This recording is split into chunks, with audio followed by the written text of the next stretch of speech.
how to fix expired barcode in Cash App. So let's say that you're trying to deposit money. You've just opened up your barcode right here, but you get an expired message.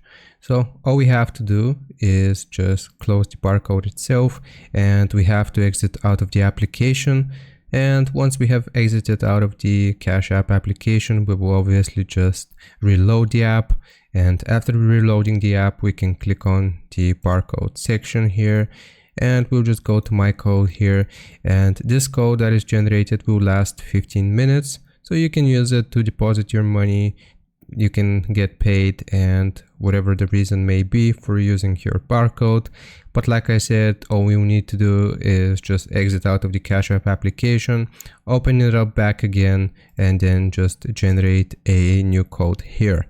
So that's really it. I hope this helps you out. Hope this was informative. Leave a like and sub if it helped, and I'll see you next time.